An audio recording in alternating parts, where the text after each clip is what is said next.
కోనసీమ జిల్లా వేంసూర్ రాంబాబు గారు అంశాలు కూడా ఇంటర్మీడియట్ స్టాండర్డ్ లో మనకి ఇవ్వడం జరిగింది.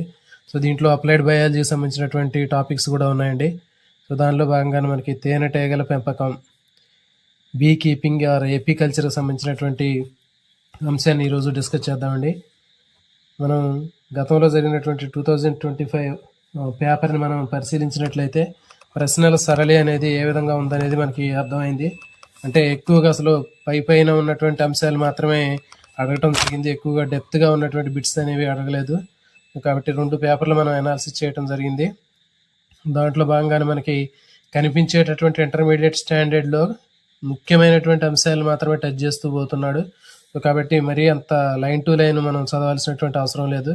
సో ఇక్కడ మనకి తేనెటీగల పెంపకం లేదా ఏపీకల్చర్ అనేటటువంటి టాపిక్ని మనం ఇక్కడ డిస్కస్ చేద్దాము. దీని మీద బిట్లు మెయిన్ ఇంపార్టెంట్ బిట్స్ ఏ విధంగా ఉంటాయి అనేది ఇక్కడ మనం చూద్దామండి. సో దీంట్లో మరి కీటకాల ప్రపంచ జనాభాలో ఆర్థిక ప్రాముఖ్యత కలిగినటువంటి వాటిలో తేనెటీగలు అనేవి చాలా ముఖ్యమైనటువంటివి. ఇవి సహనివేశ జీవులు, అంటే సమూహాలుగా నివసించేటటువంటివి, పరస్పర సమాచారాన్ని అందించుకునేటటువంటివి, శ్రమ విభజన కలిగినటువంటి జంతువులు, బహురూపకతను కలిగేటటువంటి జంతువులు. అంటే ఒకటి కంటే ఎక్కువ రూపాన్ని కలిగి ఉంటాయి, శ్రమ విభజన కలిగి ఉంటాయి, అంటే అవి పనుల్ని షేర్ చేసుకుంటాయి, పరస్పర సమాచారాన్ని షేర్ చేసుకుంటాయి అవి. తర్వాత సహనివేశం, అంటే గుంపులుగా నివసించేటటువంటి జనాభా ఇది. సో అలాంటి జీవులకి ఎగ్జాంపుల్ ఏంటి అంటే మనం తేనెటీగలుగా చెప్పొచ్చు. తర్వాత తేనెటీగల నుంచి మనకు వచ్చేది తీసుకున్నట్లయితే తేనె, మైనము. సో వీటిని ఉత్పత్తి చేయడం కోసం తేనెటీగలు పెంచడాన్ని మనం ఎపీకల్చర్ లేదా తేనెటీగల పెంపకం అంటారు. సో తేనెటీగల పెంపకం అంటే తేనెటీగల నుంచి మనం తయారు చేసే తేనె కానివ్వండి, మైనాన్ని కానీ పెంచడం కోసం తేనె తొట్టెలను పెంపొందించి దాని ద్వారా మనం ఈ తేనెని కానీ మైనాన్ని కానీ సేకరించేటటువంటి విధానాన్ని ఎపీకల్చర్ లేదా తేనెటీగల పెంపకం అంటారు. మరి అయితే ఇది మనందరికీ తెలిసినటువంటిది. ఇది మరి ఈ తేనెటీగల పరిశ్రమ అనేది మన పురాతన కాలం నుంచి వచ్చినటువంటి కుటీర పరిశ్రమ. మన భారతదేశంలో 2 తేనెటీగల జాతుల్ని ఎక్కువగా పెంచుతూ ఉన్నారు. ఇది ఇంపార్టెంట్ అండి. ఐరోపా తేనెటీగ ఏది అని అడుగుతాడు. ఏపీస్ మెల్లిఫెరా అనేది మనకి ఐరోపా తేనెటీగగా దీన్ని చెప్పడం జరుగుతుంది. ఎక్కువ నాణ్యత కలిగినటువంటి తేనె ఇచ్చేటటువంటి తేనెటీగ ఏది అంటే మనకి ఐరోపా తేనెటీగ ఏపీస్ మెల్లిఫెరా అంటారు. ఇది ఎక్కువ నాణ్యమైనటువంటి తేనెను ఇది ఉత్పత్తి చేస్తుంది. నెక్స్ట్ దీని తర్వాత రెండవది మనకి APIs Serena indica. APIs indica లేకపోతే ఏపీస్ సెరీనా ఇండికా అంటారండి. భారతదేశంలో లేదా ఆసియాలో ఉన్నటువంటి ఈ తేనెటీగగా దీన్ని చెప్తారు. భారతదేశ తేనెటీగ శాస్త్రీయనామం అడుగుతాడు, ఏపీస్ సెరీనా ఇండికా. తర్వాత ఎక్కువ నాణ్యమైనటువంటి తేనెను ఇచ్చేటటువంటిది ఏది అంటే ఏపీస్ మెల్లిఫెరా. నెక్స్ట్ చూడండి, ఇక్కడ తేనెటీగలో ఉన్నటువంటి సహనివేశం తీసుకున్నట్లయితే దాంట్లో బీ కాలనీలో ఏమేమి ఉంటాయో చూద్దాం. తేనె తొట్టులో ఒక రాణి ఈగ ఉంటుందండి, ఫలవంతమైనటువంటి ఆడ ఈగ, రాణి ఈగ. తర్వాత డ్రోన్ ఈగలు ఉంటాయి, ఏకస్థితిక ఫలవంతమైనటువంటి మగ ఈగలు. నెక్స్ట్ కూలీ ఈగలు. సో ఇవి వంద్యమైనటువంటి ఆడ ఈగలు. ఇవి 3 రకాలైనటువంటి ఈగలు అనేవి ఇంపార్టెంట్ అండి. ఇవి 3. ఒక రాణి ఈగ కేవలం ఒకటి మాత్రమే ఉంటుంది.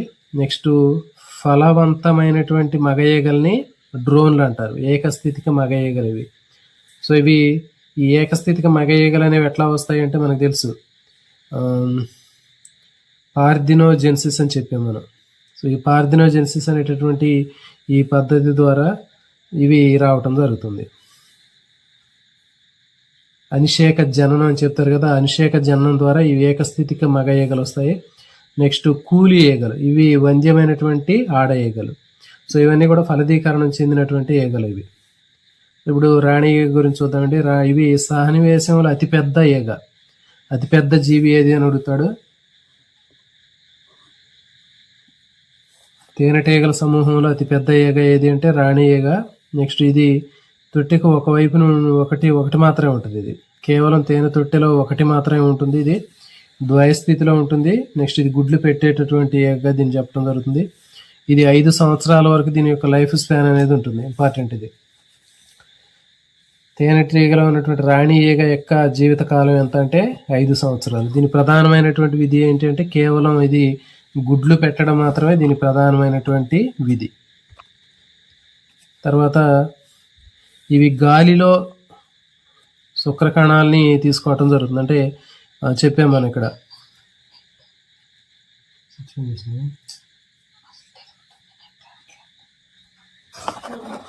వీక్ వస్తుంది ఇక్కడ.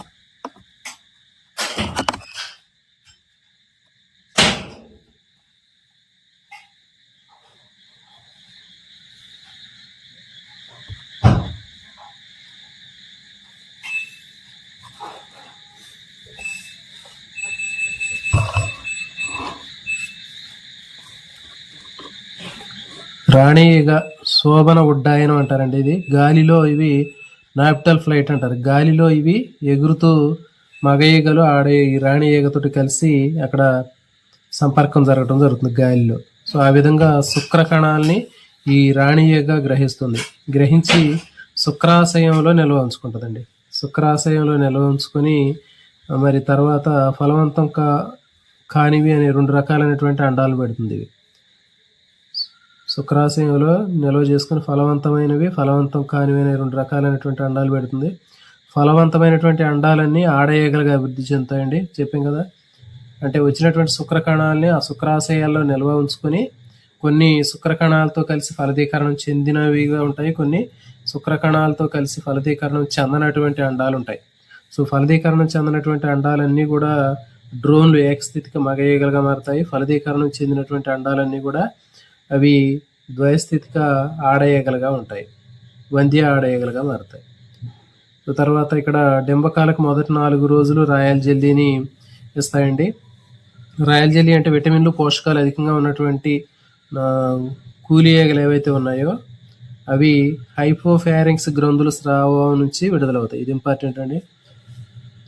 రాయల్ జెల్లీ అనేటటువంటిది ముఖ్యమైనటువంటి పదార్థం. ఈ రాయల్ జెల్లీ అనేటటువంటి పదార్థం వేటి నుంచి విడుదలవుతుందని అడుగుతాడు.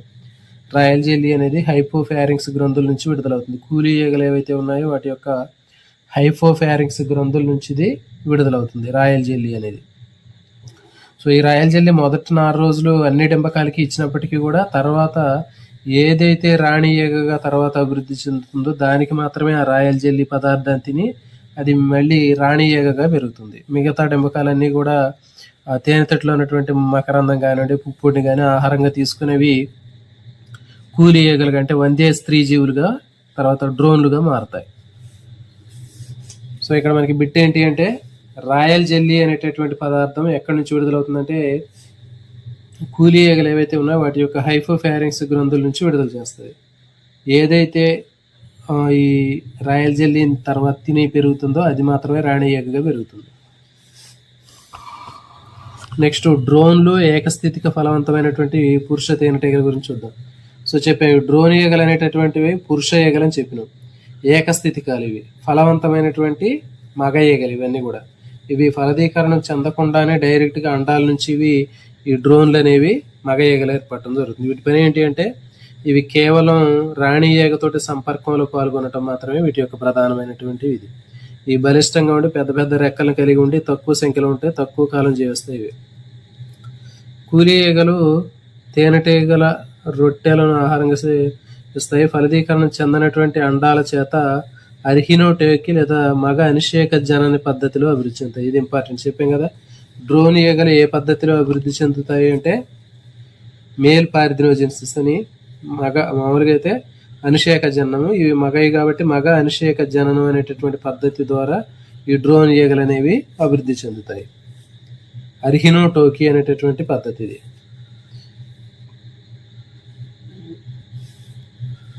నెక్స్ట్ కూలి ఈగలండి. ఫలదీకరణం చెందినటువంటి అండాలన్నీ కూడా ఈ కూలి ఈగల్లాగా మారుతాయి. ఇవన్నీ కూడా వంద్యమైనటువంటి స్త్రీ జీవులు. సో గుర్తుపెట్టుకోండి, కూలి ఈగలన్నీ కూడా ఎలాంటివి అంటే వంద్యమైనటువంటి స్త్రీ జీవులు. ఇవి 2-3 నెలలు మాత్రం ఇట్లా లైఫ్ స్పాన్ ఉంటుంది.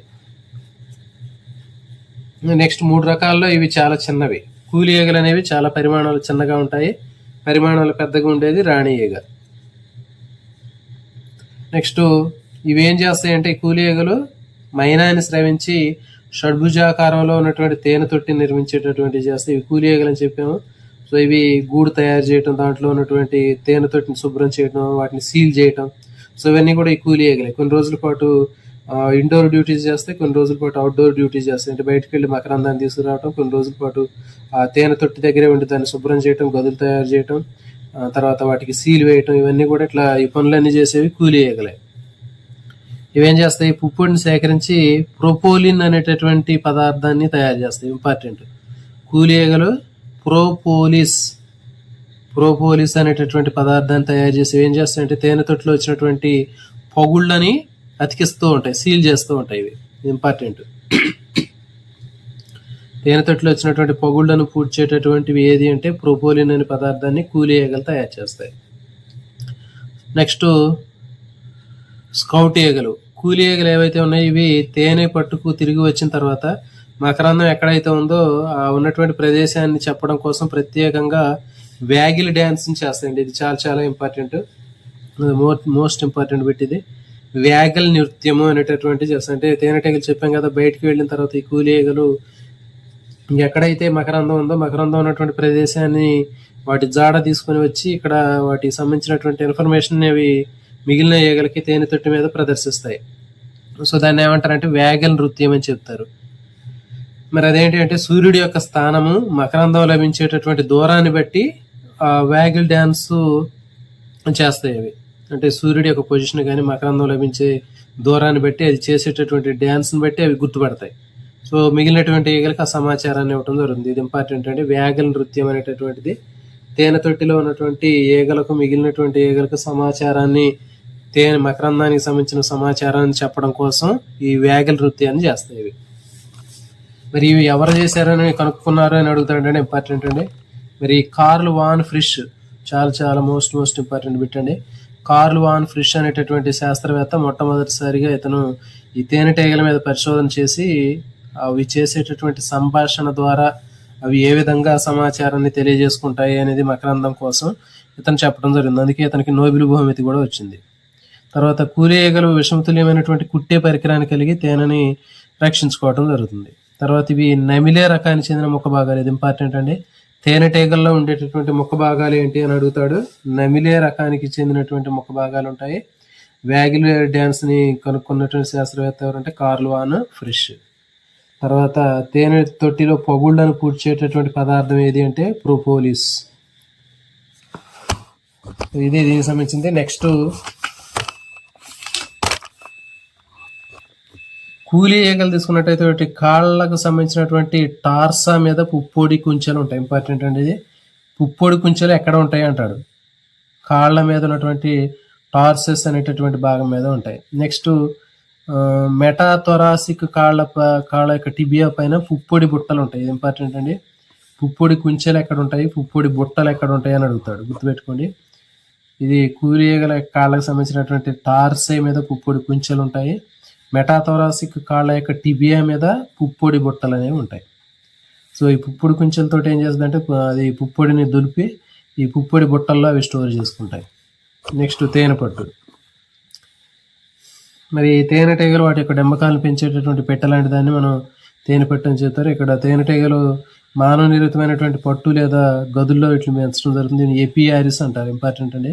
ఎపియారిస్ అంటే మనం ఆర్టిఫిషియల్గా ఒక బాక్స్ లాంటివి తయారు చేసి తేనె తొట్టులో ఈ తేనెటీగలు పెంచేటటువంటి ప్రాసెస్ని ఎపియారిస్ అని పిలవటం జరుగుతుంది. ఆ బాక్సుల్ని తేనెటీగల మైనం నుంచి 2 నుంచి 5 ఉదరఖండితాల మధ్య ఉన్నటువంటి ఉదర గ్రంథుల నుంచి ఉత్పత్తి అవుతుంది. ఇది ఇంపార్టెంట్. తేనెటీగల మైనం అనేది దేని నుంచి విడుదలవుతుంది అంటాడు.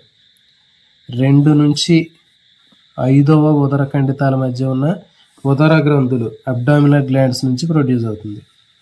2 నుంచి 5 ఖండితాల మధ్య ఉన్న ఉదర గ్రంథులు అబ్డామినల్ గ్లాండ్స్ నుంచి మనకి ఇక్కడ మైనం అనేది ప్రొడ్యూస్ అవుతుంది. తేనెటీగల ఆహారాన్ని నిల్వ చేయడానికి నిల్వ గదులు, బ్రూడ్లను తర్వాత ఉంచడానికి బ్రూడ్ గదులు నిర్వహిస్తాయి. సో ఇక్కడ మనకి డెంబకాలని గుడ్లు లార్వాలు ఉంచడం కోసం బ్రూడ్ గదులు ఉంటాయి. ఆహారాన్ని స్టోర్ చేయడం కోసం ప్రత్యేకంగా వేరే నిల్వ గదులు ఉంటాయి. సో దీంట్లో ఇది ఇంపార్టెంట్ అండి. ఎపియారిస్ అనేది ఏంటి అంటే మనం ఆర్టిఫిషియల్గా పెంచేటటువంటి తేనెటీగలకి ప్రత్యేకంగా కొన్ని పెట్టెల్లాంటి నిర్మాణాలు తయారు చేస్తారు. దాన్ని ఎపియారిస్ అంటారు. తర్వాత మైనం ఎక్కడి నుంచి వచ్చింది అంటారు.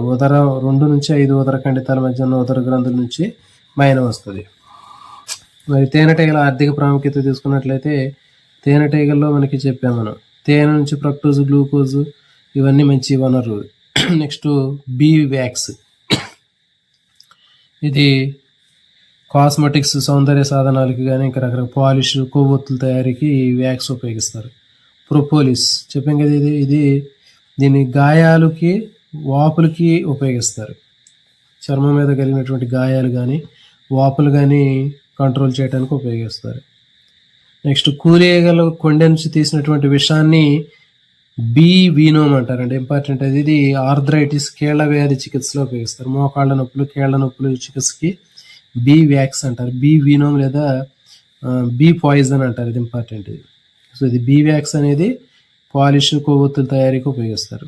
నెక్స్ట్ బీ పాయిజన్ అనేటటువంటిది ఆర్థరైటిస్, కీళ్ల చికిత్స కోసం ఉపయోగిస్తారు. నెక్స్ట్ ఇంకా పరాగ సంపర్కం కోసం కూడా దీన్ని ఉపయోగిస్తారు. ఇది ఎక్కువగా పరాగ సంపర్కం, పొద్దుతిరుగుడు మొక్కల పరాగ సంపర్కం కోసం ఉపయోగిస్తారు. సో ఇది తేనెటీగలకు సంబంధించినటువంటి అంశం అండి. సో ఖచ్చితంగా దీని మీద మనకి బిట్లు వచ్చేటటువంటి ఏరియా ఏది అంటే ఇక్కడ మనకి ఫైనల్గా ప్రొపోలిస్ అనేది దేనికోసం ఉపయోగిస్తారు, కాలిన గాయాలకు, వాపులకు ఉపయోగించేది ఏది అని అడుగుతాడు ప్రొపోలిస్. తర్వాత కీళ్ల వ్యాధికి చికిత్స కోసం ఉపయోగించేది ఏది అంటే తేనెటీగల విషం, బీ వీనోము. ఇది అయిపోయిన తర్వాత మానవ నిర్మితమైనటువంటి తేనె పొట్టుని అని పిలుస్తారు, ఏపీఆర్ఎస్ అంటారు. తర్వాత మైనం ఎక్కడి నుంచి వచ్చిందని అడుగుతాడు. 2 నుంచి 5 ఉదరఖండితాల నుంచి మనకి మైనం అనేది వస్తుంది. నెక్స్ట్ పుప్పొడి కుంచెలు ఎక్కడ ఉంటాయని అడుగుతాడు. కూలీగల యొక్క కాళ్ళ మీద ఉన్నటువంటి టార్సై మీద ఉన్న పుప్పొడి కుంచెలు ఉంటాయి. నెక్స్ట్ టిబియా పైన, మెటాథోరాసిక్ కాళ్ళ మీద ఉన్నటువంటి టిబియా పైన పుప్పొడి బుట్టలు ఉంటాయి. ఇది ఒకటి ఇంపార్టెంట్. నెక్స్ట్ వాగిలి నృత్యాలను ఎవరు కనిపెట్టాడు అంటే కార్ల్ వాన్ ఫ్రిష్ కనుక్కున్నాడు. దీంట్లో ఈగల్లో ఉండేది ముఖ భాగాలు ఏంటి అంటే నమిలే రకానికి చెందినటువంటి ముఖ భాగాలు. తేనెతట్లో పొగుడును అతికించేది ఏది అంటే ప్రొపోలిస్. నెక్స్ట్ ఏకస్థితిక ఫలవంతమైనటువంటి మగ ఈగలు ఏ పద్ధతిలో తయారవుతాయంటే అనిషేక జనన పద్ధతి, మేల్ పార్థినోజెన్సిస్ ద్వారా తయారవుతాయి. అతి తక్కువ జీవితకాలం కలిగినవి ఏవి అంటే డ్రోన్లు లేదా ఫలవంతమైనటువంటి మగ ఈగలు. నెక్స్ట్ రాణి ఈగ, అతి సమూహంలో అతి పెద్ద ఈగ ఏది అంటే రాణి ఈగ. దీని జీవితకాలం ఎంత అంటే 5 సంవత్సరాలు. దీని ప్రధానమైన ఇది ఏంటంటే గుడ్లు పెట్టడం. నెక్స్ట్ ఏదైతే ఈగ ఈ రాయల్ జెల్లీ అనే పదార్థం తింటుందో అది మాత్రమే రాణి ఈగలాగా పెరుగుతుంది. ఫలదీకరణం చెందినటువంటి మొత్తం కూడా ఆడ ఈగలుగా, వంద్య ఈగలుగా మారుతాయి. తర్వాత భారతదేశంలో ఉండేటటువంటి తేనెటీగ రకం ఏది అంటే ఏపీస్ సెరీనా ఇండికస్. తర్వాత ఎక్కువ నాణ్యమైనటువంటి తేనె ఇచ్చేది ఏది అంటే ఐరోపా తేనెటీగ, ఇది ఏపీస్ మెల్లిఫెరా. నెక్స్ట్ తేనెటీగలు భారతదేశంలో ముఖ్యమైనటువంటివి 2 జాతులు. తేనెటీగల పెంపకాన్ని ఎపికల్చర్ లేదా తేనెటీగల పెంపకం అంటారు.